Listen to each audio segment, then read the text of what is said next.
welcome back.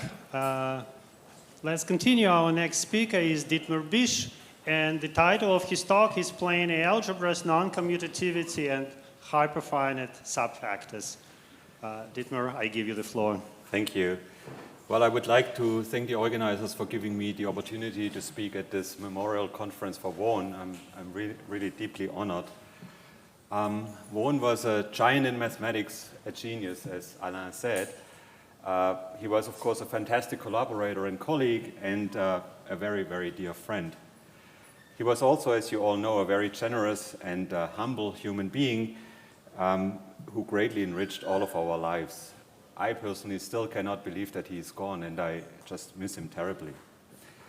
I have known Vaughan since 1989, where I met him at Bure-sur-Yvette, actually, at IHES. And then later in the early 90s, I was his postdoc in Berkeley, and we have been friends and collaborators ever since. I thought I start this talk by showing a few of, let's see how this works. Now, of course, it doesn't work.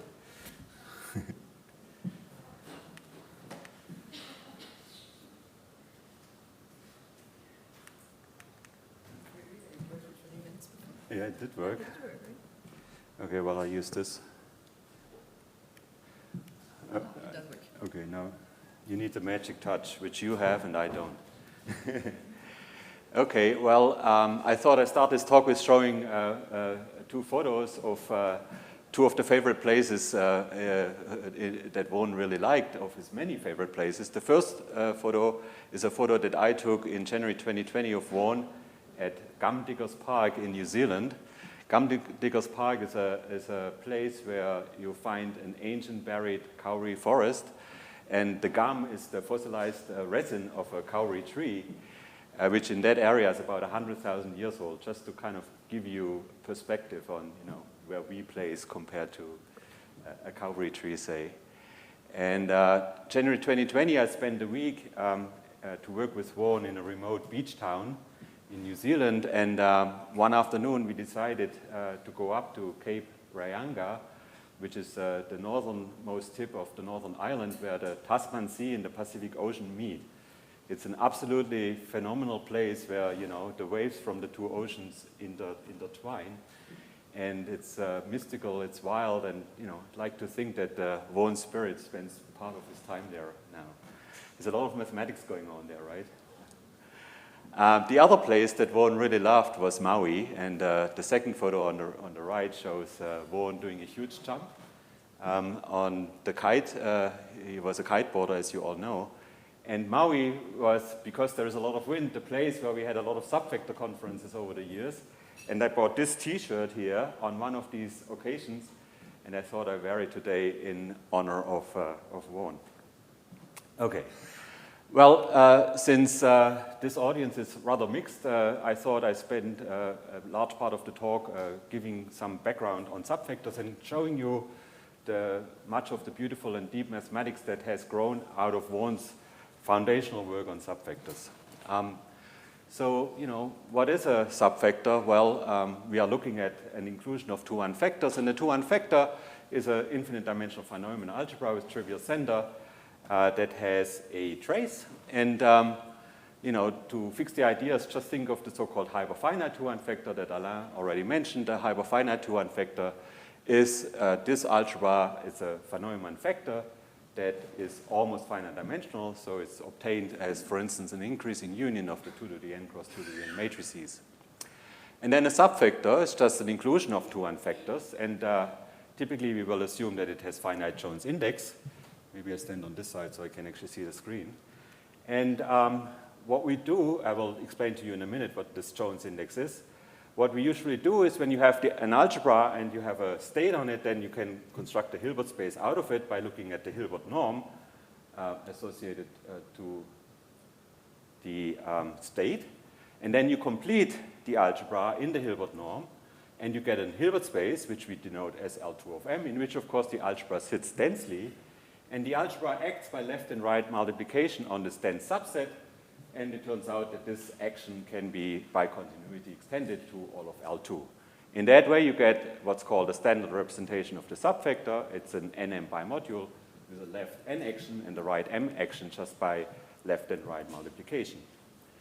And so what is this Jones index? Well, if you look at this Hilbert space L2 of m on which n acts by left multiplication, well, then it turns out that as a left n module, it is isomorphic to a certain finite direct sum of L2 of n's on which n acts and a little piece, which is of the form L2 of n times a projection.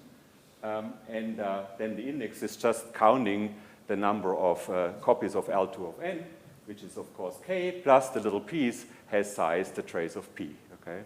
So the index of the subfactor is just k plus the trace of p, and because the trace takes on all values between 0 and 1, this could be a priori any number between 1 and infinity. And the big surprise that got the whole subject started is Jones's rigidity theorem that was published in 1983, where he actually showed, I mentioned this already, that the index is actually quantized. So if it is between 1 and 4, then it is of the form 4 cos squared pi over n. So the first index is 1, that's n equals m, then 2. Then the next one is 2.618, that's the golden ratio squared. Then 3, and then between 3 and 4, the indices are discrete and they accumulate at 4. And then above 4, any value is possible as the index of a subfactor. And Vaughan also showed that all of these numbers can be realized as indices of hyperfinite subfactors. So this was really the big theorem that got the subject started. Okay. Now, if you have a representation of anything, right, then you construct new representations by looking at the contragradient representation, which is just rho bar, which as an mn bimodule is L2 of m, now with left m and right n action. And a notion that we are usually interested in is this notion of irreducibility of the subfactor, which just means that the standard representation as an nm bimodule is irreducible. And that's the same as saying that the commutant of n in m is trivial. Okay? And so then what you do is you take the representation and its contragradient, you tensor them together. The tensor product here is actually the con-tensor product. You take powers of it, again, taking the con-tensor product. And so, for instance, in the first line, you would get a big n bimodule, and then you can decompose that into irreducibles, and you get a whole bunch of irreducible nn bimodules. And you can do the same thing to get nm, and mn bimodules, right? So there are 4 types of bimodules depending on how you tensor things. And then there is a notion that will appear later in the talk. That's the notion of finite or infinite depth. The subfactor is called to have infinite depth if you have infinitely many irreducibles that appear in decomposing tensor powers of the standard representation. And it turns out that if you have infinitely many nn, then you also have infinitely many nm, and mm. So it's equivalent no matter which which flavor of bimodules you take. All right, and then there's this notion of a standard invariant or planar algebra that is associated to a subfactor, and that's a very natural thing that you do here. Namely, you look at the intertwiner spaces of these representations.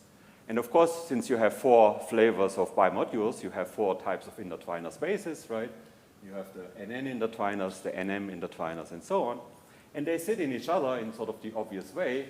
So for instance, if you take an nn intertwiner and you tensor it by the identity, well, then you get an nm intertwiner of this bimodule, right? And so you get a natural inclusion of intertwiner spaces that's indicated in this diagram. You get a double sequence of inclusions. And it turns out that if the subfactor has finite index, then this is actually a double sequence of inclusions of finite dimensional algebras. So in other words, finite direct sums of matrix algebras or multi-matrix algebras. And it turns out to be an extremely rich mathematical object. It has, natural traces, it has Jones projections, conditional expectations, and most importantly, there is a natural notion of orthogonality that appears in this context, which I will come back to later. Namely, this structure, forms, it's a sequence of so-called commuting squares. And of course, once you have multi-matrix algebras, then you have decomposed the representations into irreducibles.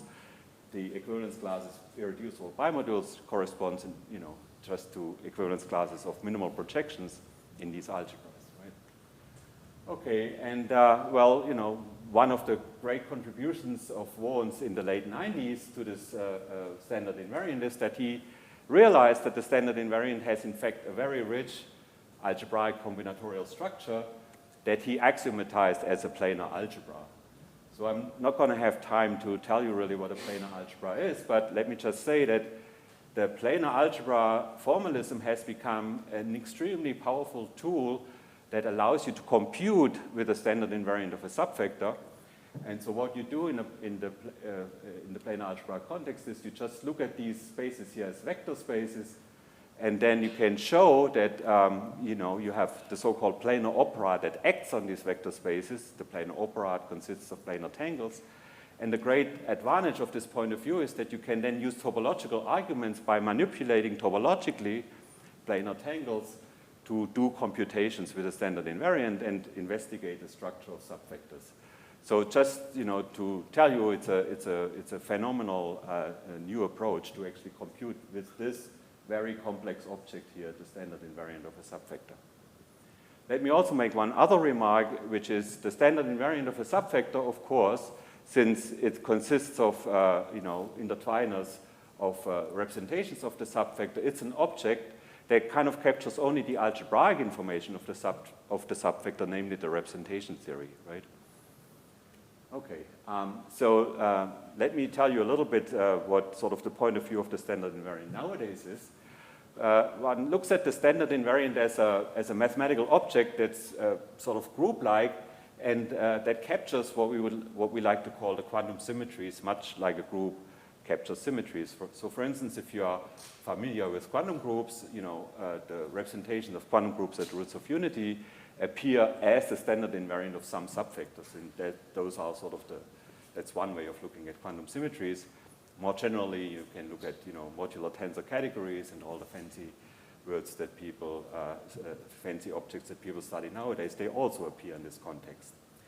So they play an important role in mathematics and physics. For instance, as we have already heard in our last talk, for invariance of knots and links, one basic example of these quantum symmetries are the Temperley-Lieb algebras. And the Temperley-Lieb algebras were discovered by Vaughan in the context of subfactors, right? They arose naturally as the so-called higher relative commutants of a subfactor. And the trace with which this 2-1 factor comes, was the key ingredient for Vaughan to construct the Jones polynomial, right? It's just, was constructed from a trace on the Temperley-Lieb algebras, which are one example of standard invariants or quantum symmetries coming from the subfactor. So this was this absolutely amazing, genius discovery that Vaughan made. But nowadays, they also appear in other contexts. So for instance, you can construct topological quantum field theories in 3-manifold invariants using these quantum symmetries, fusion categories, you name it. And I'm sure we will hear more about this through this conference. As Alain already mentioned, these objects appear in algebraic quantum field theory and conformal field theory. Nowadays, there is a lot of interest in the categories of bimodular representations that you can construct from subfactors as they appear in condensed matter physics, such as topological phases of matter, exotic states of matter. It's actually used quite heavily there. And there is also some real nice applications in quantum information theory, such as quantum error correcting codes, where, for instance, commuting squares play a rather important role. So there are some absolutely amazing connections to all these fields of mathematics and physics, where subfactors provide some really amazing examples of symmetries that are captured actually by the subfactor. Now let me just mention that over the years, a number of abstract characterizations of the standard invariant have been defined by various people. In the 90s, it was Popper's lambda lattice that played an important role in the developing of planar algebras that I mentioned already that Vaughan did. And before that, there was the paragroup approach by Ogneanu. And probably nowadays, most people think about the standard invariant of a subfactor as a certain rigid C-star tensor category, which is a fusion category if you have only finitely many simple objects. And in fact, it turns out that the notion of a rigid C-star tensor category with a choice of an algebra object in the category and the fiber functor from the category to the category of bimodules of a 2-1 factor that is actually equivalent to looking at the standard invariant of a subfactor. So if you are an algebraist or a category person, you can just forget about subfactors and operate algebra and functional analysis and just think about it in terms of, unitary tensor categories. Okay, and that's actually what a lot of people do nowadays. Okay, so let me give you a little bit of the structure of the planar algebra or the standard invariant. And one piece of the structure are these fusion graphs. So what are these fusion graphs? Well, they are graphs that you can extract from this category. And what are they? Well, let me give you an example. So for instance, I'm mostly interested in infinite depth, so where you have infinitely many simple objects. And one example that appears in practice are the Coxeter-Dingin graphs of type A infinity, which I have drawn here as a bipartite graph. So these fusion graphs are always bipartite, connected, pointed, so they have a distinguished first vertex here, the identity, and otherwise, they can be infinite. And so what do these graphs encode? Well, the vertices represent irreducible bimodules. So at the top level, you have nn bimodules. At the bottom level, you have nm bimodules. And then, of course, you have a second graph where at the top level, you have mm, and at the bottom level, you have mn bimodules. And then the edges just tell you how you decompose bimodules after tensoring with a standard representation. So in this example, if you take the bimodule A and you tensor it with the standard representation, then the graph tells you how it decomposes into nm bimodules, namely it's just B plus C as an nm bimodule, right? So this is what the fusion graph does for you. And when the graphs are just A infinity, that's the case on which I want to focus later, then the standard invariant, as I said earlier, just consists of the Temperley-Lieb, or sometimes also called the Temperley-Lieb-Jones algebras. And those of you who know the Temperley-Lieb algebras, you know that all they depend on is one parameter. And what's the parameter here? Well, the parameter is just the square root of the index. Okay? So that's kind of the minimal symmetry, which is, kind of amazing. When you look at these intertwiner spaces of subfactor representations, the Temperley-Lieb algebra is always a subalgebra of these intertwiner spaces. And of course, if there is not more, then, then that's it. And so in other words, those are the minimal symmetry that you always have. And we call it sometimes the trivial standard invariant. Of course, it's far from being trivial, right? It gave rise to the Jones polynomial and things like that. Okay. So what have people been doing in subfactor theory? Well, first of all, now we have an invariant, a standard invariant, and the question is, what does it do for us? Does it actually classify subfactors? And Popper did some amazing work in the mid-90s where he introduced the concept of amenability for subfactors.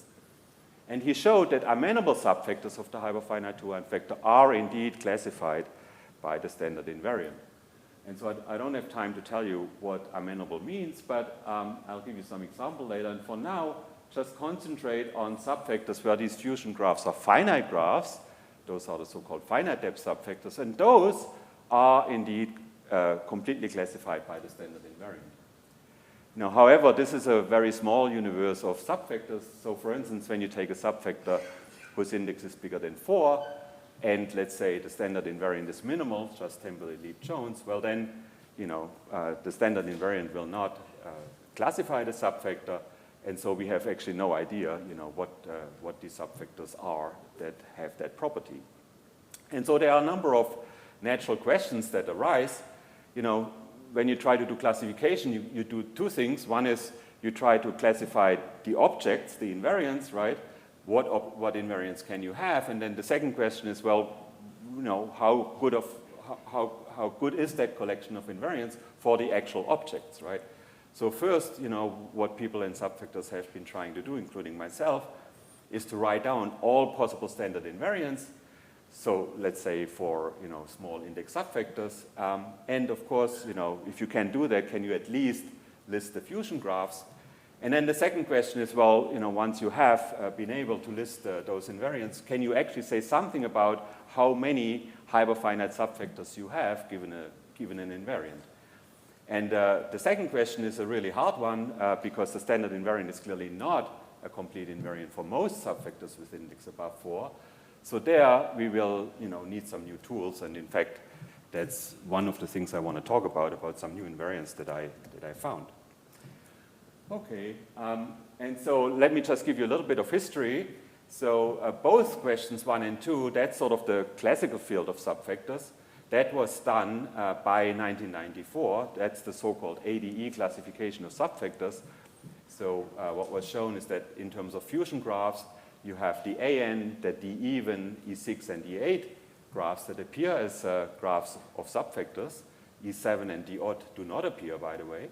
And so as you can see, it took about 10 years, or a bit more than 10 years, right, from the time when Vaughan, proved his fundamental rigidity theorem, that was in 1983, for this program to be completed. So to write down, all subfactors of the hyperfinite to 1 in the quantized index range between 1 and 4, right? And so that involved a lot of people, including Pierre de la Harpe, who is here, and of course, the main player were Jones, Ogniano, and Popper, but many others. So there's a lot of effort by a lot of people who went into this, and it's absolutely beautiful mathematics that came out of it. And in particular, I want to point out there is countably many subfactors that you get, right? So if you think of the index as being something like the order of a group, there are only finitely many groups of order at most 4, right? There's already countably many subfactors of index at most 4. So it's a really beautiful story. Well, but then later on, there was some even more amazing progress. So let me just mention a few highlights. There was the work by Hans Wenzel, who is here, on quantum group subfactors, which had a big impact. Then there was the work by Hagerup, who found an absolutely surprising subfactor that has finite depth, so only finitely many simple objects, so finitely many irreducible bimodules, and index 5 plus root 13 over 2, and I think David will talk more about it. And then, so this was already work that was done in the late 80s, early 90s, and then in the late 90s, there was more progress, again, work by Hagerup, Azaeda Hagerup, and Vaughan and I did some work on the so-called Fuchs-Catalan algebras that constructed, that introduced a new method to construct uncountably many, in fact, new subfactors. And then there was sort of a period where, not so much progress happened. And then starting in 2007, a lot of young people came into the game. And in particular, many students former students of Vaughan's, like Pinas, who is here, Morrison, Penny, Snyder, Peters, Afzali, and so on. And a whole slew of new classification results were proved. And we actually know now all the standard invariants of subfactors up to index 5 and a quarter. And I'll tell you more about this in a minute. So what are the results? Well, the results are all irreducible subfactors with index between 4. So up to 4, everything was known, right? And so we needed to now look at the index range above 4. And between 4 and 3 plus square root of 5, which is 5.236, we have either finite depth subfactors, or the standard invariant is trivial. It's just Hempel-Edip-Jones, which is quite amazing, right? Between 1 and 4, there were countably many subfactors. But now it turns out that between 4 and 5.23, so, which is a fairly big range, there are only finitely many finite depth ones. And, one can actually all write them down. There are several finite depth subfactors also at index 3 plus square root of 5. And 3 plus square root of 5 is kind of a special number because it's 2 times 3 plus square root of 5 over 2, right? I think everybody can verify that. And why is that important? Well, that's because 2 is a Jones index, and 3 plus square root of 5 over 2 is the golden ratio squared. That's a Jones index. So 3 plus square root of 5 is a product of 2 Jones indices. And whenever you have a number that's a product of 2 Jones indices, something magical happens. There are lots of subfactors that are at that place. It's, for instance, already the case at 4. 4 is 2 times 2, right? That's the smallest number, which is not prime in the world of Jones indices. And this is the second number, which is not prime in the world of Jones indices. And a lot of great stuff happens at these indices, and I'll say a bit more about it in a minute. And then, as I said earlier, the current state of the art is that we know that there are only finitely many finite depth hyperfinite subfactors with index at most 5.25. 5 and a quarter is kind of the speed of light limit at the moment. And as you notice, 5.25 is slightly larger than 5.236, right? And it actually took quite an effort to go 0.02 higher than what we knew up to then.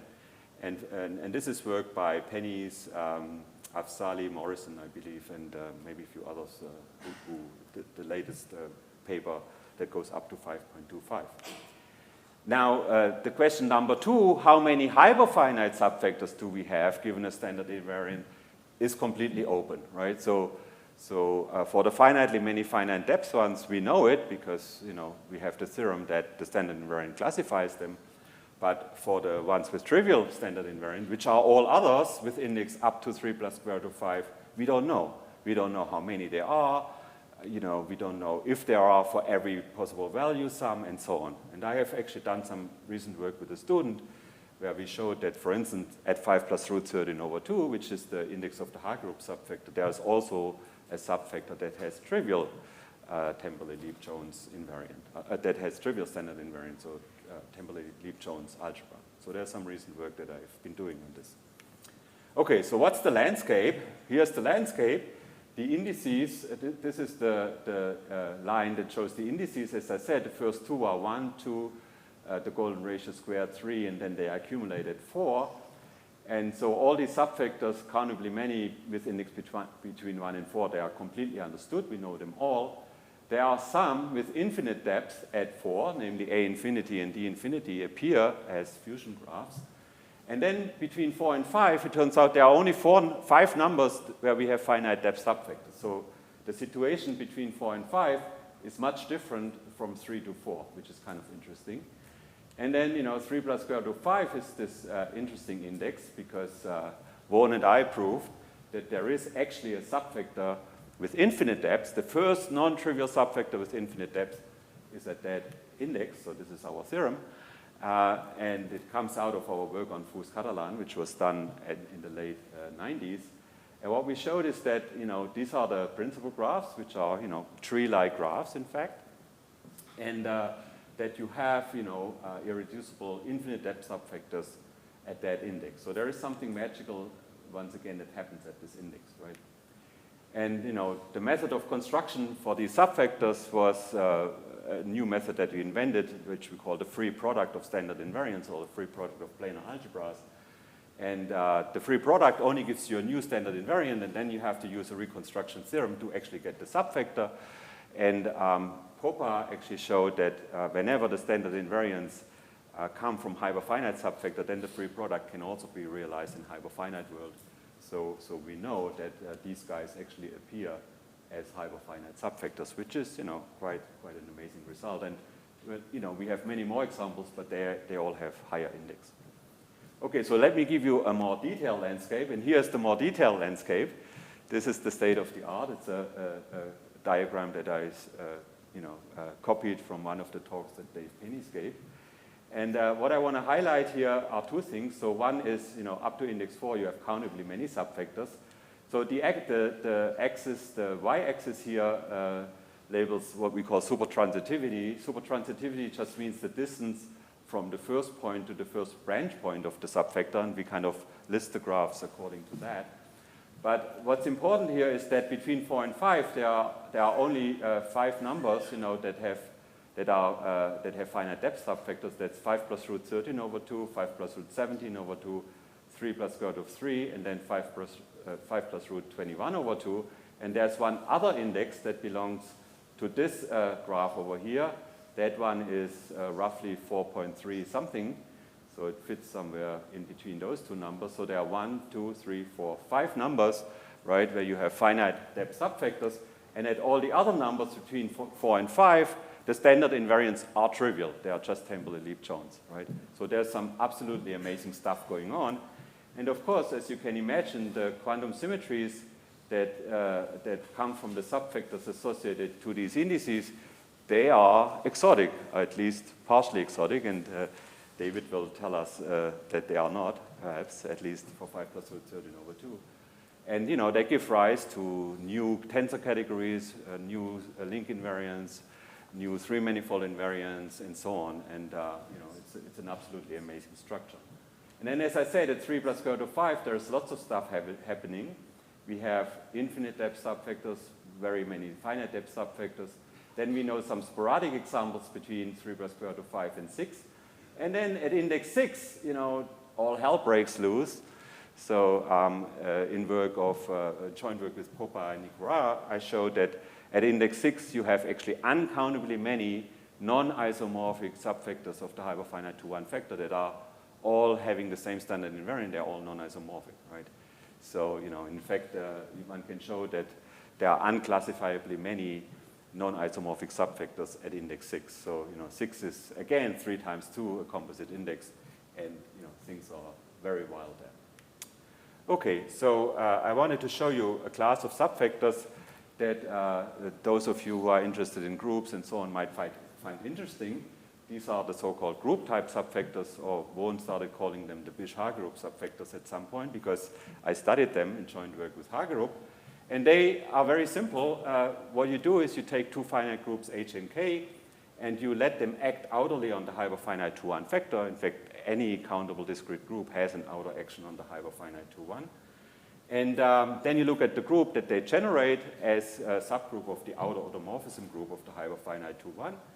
And then you can show that the corresponding subfactor that you get by taking the fixed point algebra under the H action sitting in the cross product under the K action, which of course has indexed the cardinality of H times the cardinality of K, will have infinite depth precisely when that group that H and K generate is an infinite group, and it is amenable precisely when the group is amenable.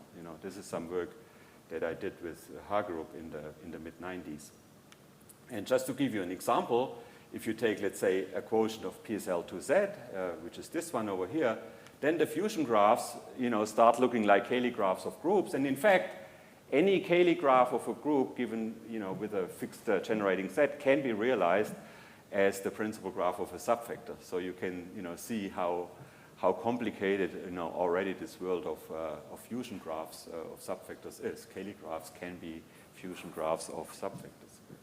And so this one over here turns out to be classified by the standard invariant, and it's just because this principal graph has polynomial growth, and that implies that the subfactors are amenable, and so, so it's classified. Okay, I come back to these later, which is why I put them in here. So I mentioned earlier there's this result that I proved with Popper and Nicoara, where we show that whenever the index is the product of two indices, integer index, so whenever the index is a composite integer bigger than or equal than 6, well, then you can actually construct uncountably many group-type subfactors that have infinite depths and the same standard invariant. And of course, the question is, well, if the standard invariant doesn't distinguish them, how do you distinguish them, right? And well, there's another thing that we use, which is the so-called relative fundamental group of the subfactor. And once you have groups around, then you can use properties that actions of groups on the hyperfinite 2-1 factor have. And the fact that, for instance, a property T group has uncountably many non-cocycle conjugate cocycle actions on the hyperfinite 2-1 is used to show that you can construct a subfactor of index 6 of this form, fixed point algebra, under a set 2 action sitting in the cross product under a set 3 action. That has trivial fundamental group, and what that means is that if you take the subfactor and you reduce it, you take a projection in the subfactor and you reduce the original factor by that projection, then you get something that has the same standard invariant, but it's not isomorphic, right? And you do this for all projections, so you get uncountably many non-isomorphic ones. Okay, now as I said, this can be refined, and this was done by Brottier and Vaz to show that in fact, you can produce unclassifiably many subfactors in that way. And of course, I should point out, these are all hyperfinite, right? These are hyperfinite subfactors. And so unclassifiable means, not classifiable with countable Borel structures. So it's really wild. It's a very wild world. All right, and so, so if you cannot distinguish things with the standard invariant, what do? Well, so here, I want to talk about a notion of non-commutativity of a subfactor that I want to use here. And so, of course, N and M are 2-1 factors, so both of them are very non-commutative, right? They have trivial center, so there's nothing in the algebra that commutes with everybody else except the scalar matrix, the scalar multiples of the identity. But the notion of commutativity that I'm interested in here is a notion of commutativity of M relative to N. Okay? And the way this is usually captured, it's an idea that goes back to Murray and von Neumann, is using central sequences. So they called the property in the setting of a single to one factor property gamma. And so, I'm studying exactly the same object, except now the definition is that the subfactor has property gamma if there are non-trivial central sequences for M that are actually contained in the subfactor. So what does this mean? Well, by that I mean that there is a bounded sequence with values in N, right? So a sequence of operators in N that asymptotically commutes in this Hilbert norm introduced by the trace with everybody in M. And then, of course, you want it to be non-trivial. That means you don't want it to become a scalar eventually, right? Otherwise, obviously, you're going to commute with everybody, and the non-triviality condition is this here. All right, and so, so central sequence algebras, so it turns out the right way to capture this idea of non-commutativity of M relative to N is by looking at what's called a central sequence algebra. And so this is a little bit technical. So what you do is you associate a certain von Neumann algebra to it, and the right way to do this is to take a free ultrafilter on the natural numbers, and then you look at a two-sided ideal in the C-star algebra L infinity of N with values in M, say, and you look at all those sequences that vanish as N approaches the ultrafilter in the 2 norm. Okay? That turns out to be a two-sided ideal in the C-star algebra L infinity of N with values of M. So you look at the quotient C-star algebra, you call it M omega, which is a C-star algebra, right? But even better, it's a von Neumann algebra, and that's the reason why you took an ultrafilter. If you didn't take the ultrafilter and you just take, the limit as n goes to infinity, then you just get a C-star algebra. But you can prove that the unit ball is compact in the weak operator topology, so automatically, so it's actually a von Neumann algebra, and it's a tracial von Neumann algebra because it has a trace. Okay, so you can use von Neumann algebra techniques to study this notion of non-commutativity. And then it's easy to see that this property gamma that I defined up here is actually equivalent to saying that the relative central sequence algebra, which is all the sequences in N omega that asymptotically that commute with M, is non-trivial. Okay, so it's non-triviality of that algebra which is actually relevant here. Okay, and so there is another definition that you do in the context of single to one factors, which is the property McDuff. And we do an analogous definition for subfactors. We say that the subfactor is McDuff or stable. Well, if it splits the common copy of the hyperfinite to one factor, right? So if n into m is isomorphic to n into m tensor R, okay? And I should say that this is a special property, so even if n and m are both hyperfinite, the subfactor will in general not split the common copy of the hyperfinite to one. And why is that? Well, I proved a long time ago in my thesis, in fact, a relative McDuff type theorem. Namely, what I showed is that a subfactor is McDuff precisely when this relative central sequence algebra is actually non-abelian. Okay, and it's actually McDuff's original proof, which goes through. It's an easy thing to do. But what does this mean is something very interesting. It means that property gamma is actually a property of the subfactor, not of the standard invariant. Why?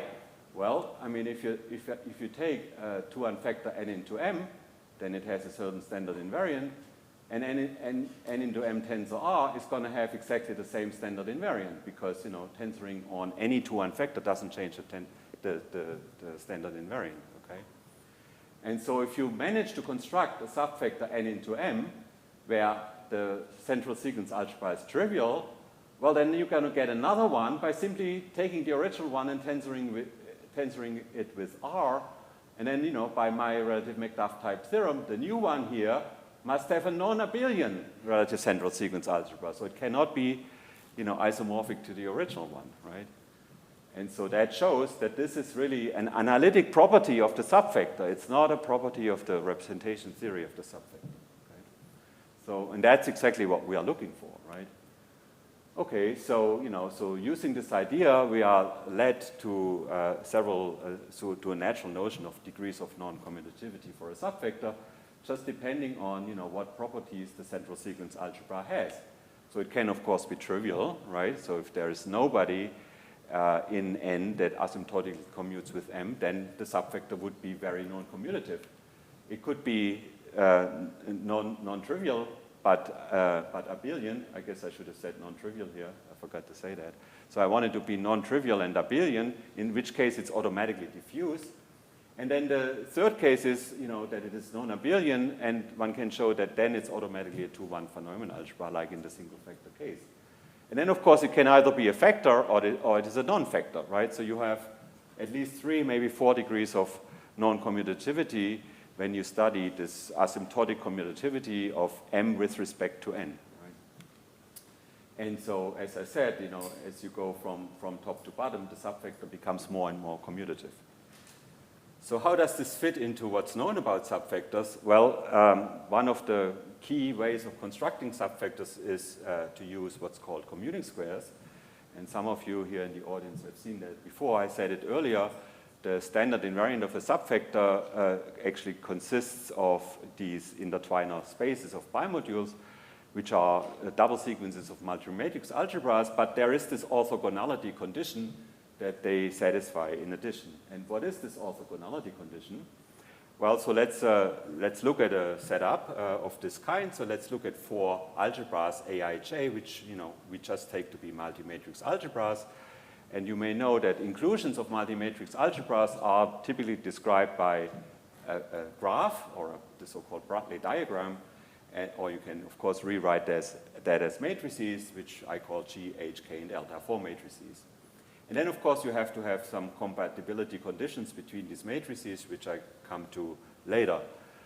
In addition, what we want is a trace on the largest algebra, and then, what makes this diagram of inclusions of 4 multi-matrix algebras a commuting square?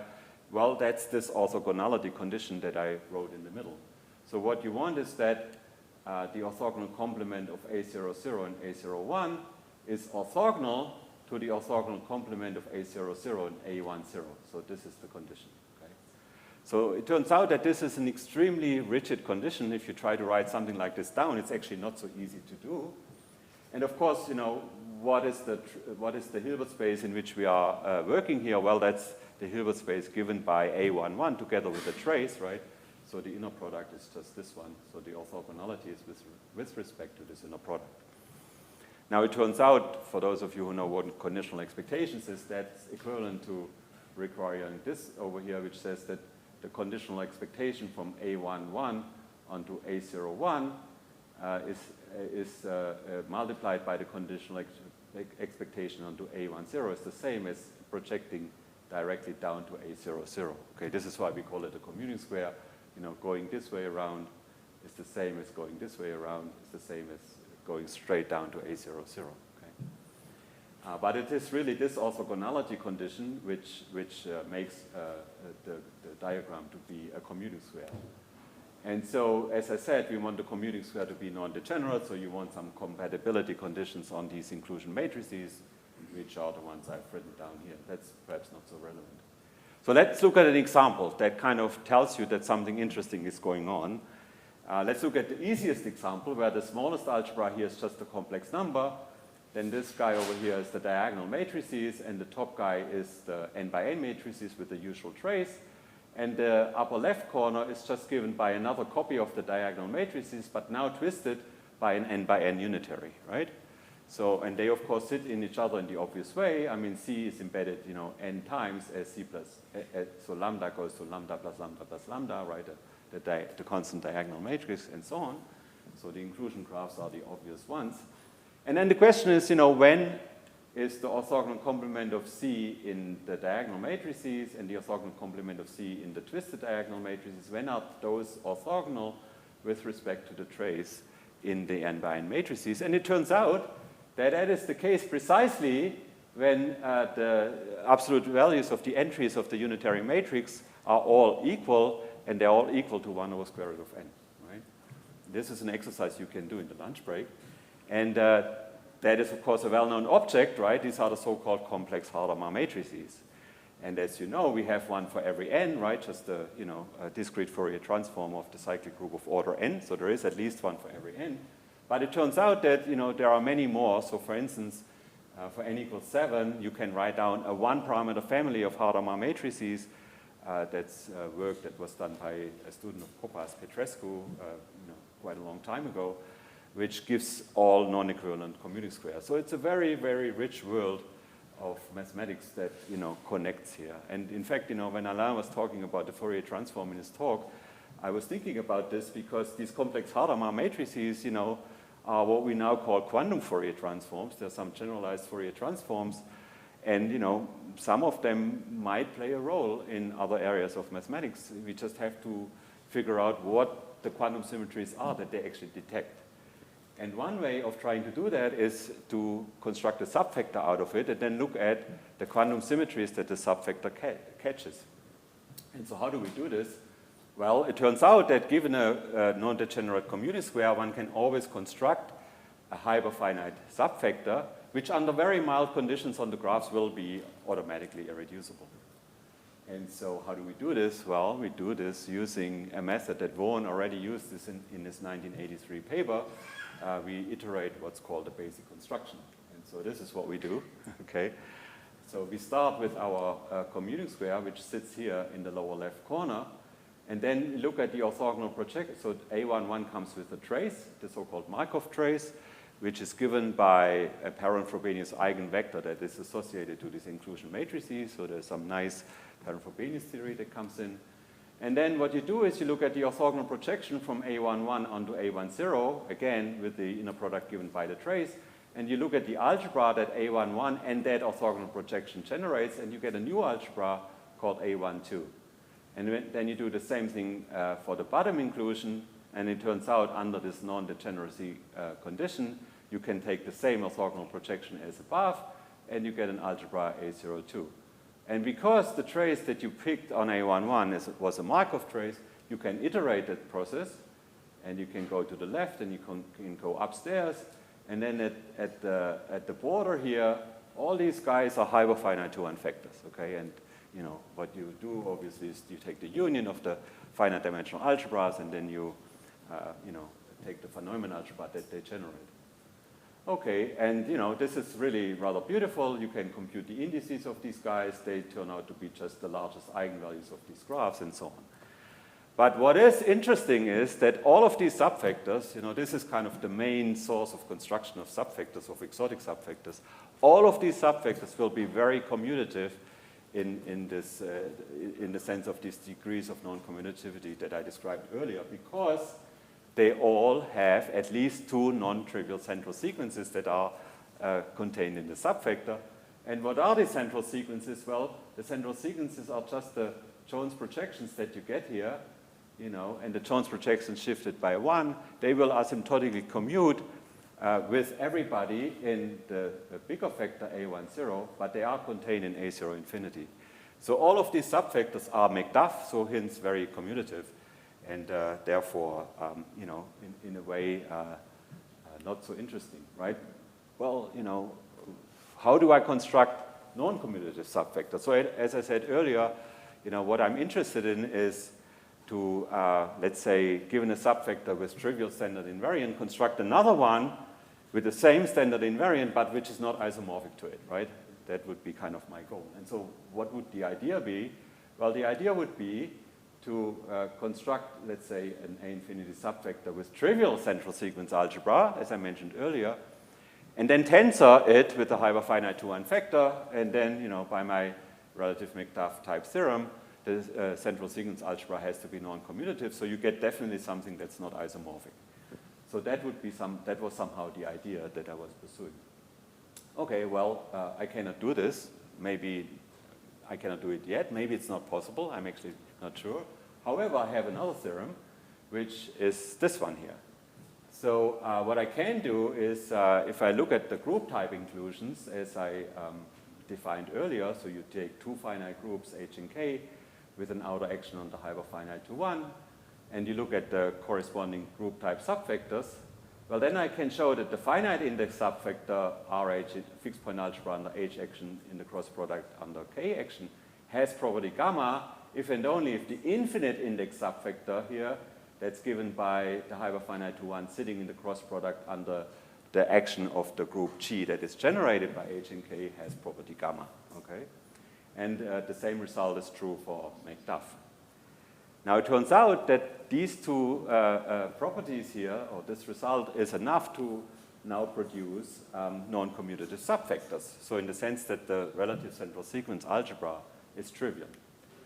And so how do I do this? Well,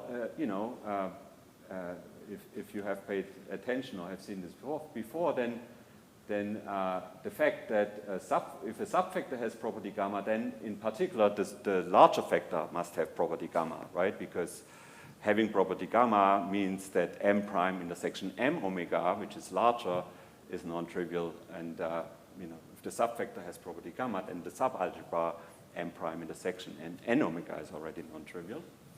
And so, it's enough to look for groups and actions of groups on the hyperfinite to 1 such that the cross product does not have property gamma, and then, automatically by this result you will get a subfactor that does not have property gamma.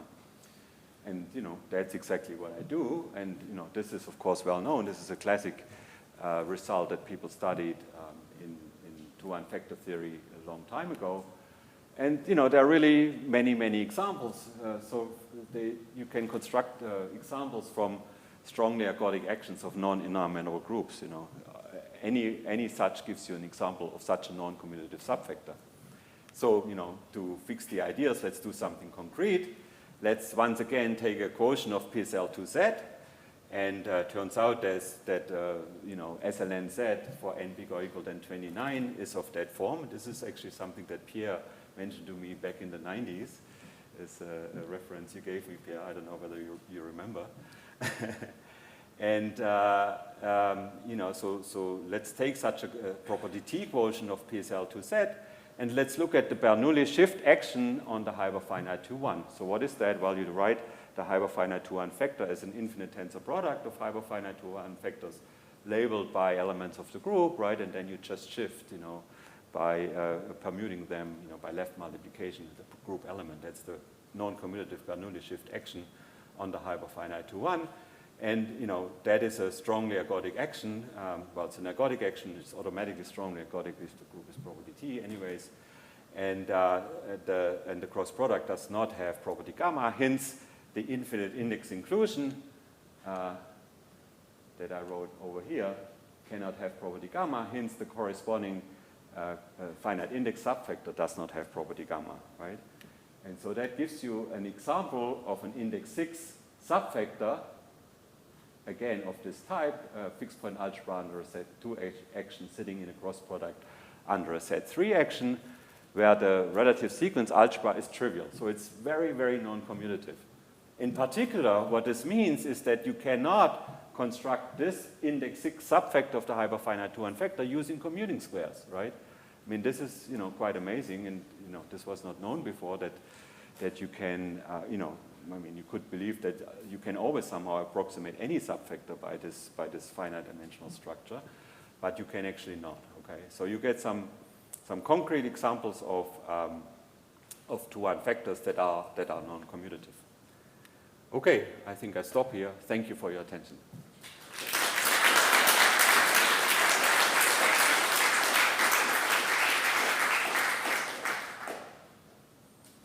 Well, thank you for a nice talk. Any questions or comments here on site or online?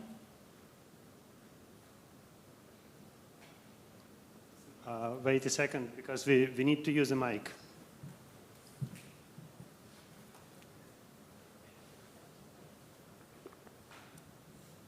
So do I understand correctly, those are the only known examples of subfactors that can't be constructed from commuting squares at this point? Yep. And what's your thoughts on, so is that generically the case? Do you think are there many other examples? As I said, my goal is to construct one with trivial standard invariant, so an A-infinity subfactor, that's non-commutative. And I'm on the fence as to whether they exist or not, right? So, I mean, there could be a result, that says, given an A-infinity subfactor, you can always approximate it in some way by commuting squares. I mean, I don't know. I just don't know. The real problem, in the world of hyperfinite subfactors, as you know, is that we don't have very many methods to construct them. It's much easier, when you leave the world of hyperfiniteness. So, for instance, it is known, this is a result of Hopper and Schlachtenko, that given any abstract standard invariant, you can construct an inclusion of free group factors, L of f infinity, so associated to the free group on infinitely many generators, whose standard invariant is the one that you started with. So the 2-1 factor, the free group factor on infinitely many generators, is universal for standard invariants. You can realize the standard invariance as inclusions of subfactors of free group factors, but in hyperfinite world there seems to be not so much space, and you can, the hard question always is, how do you get a factor, right? How do you, when you take an increasing union of finite dimensional algebras, you get something hyperfinite, but it will in general not be a factor. That's the problem. And so when you do free products, then things become ergodic, and you get a factor, but in hyperfinite world, the factoriality is always the problem, and we need new methods to construct subfactors, right? But as I said, if you combine the commuting square methods and the planar algebra methods, then you can at least construct some new hyperfinite subfactors that have trivial temporally leap Jones invariant, for instance, at index 5 plus root 13/2, but they will be very commutative, right? As I just showed. I don't know how to do anything non-commutative in my sense. Thank you. More questions or comments here on site or online?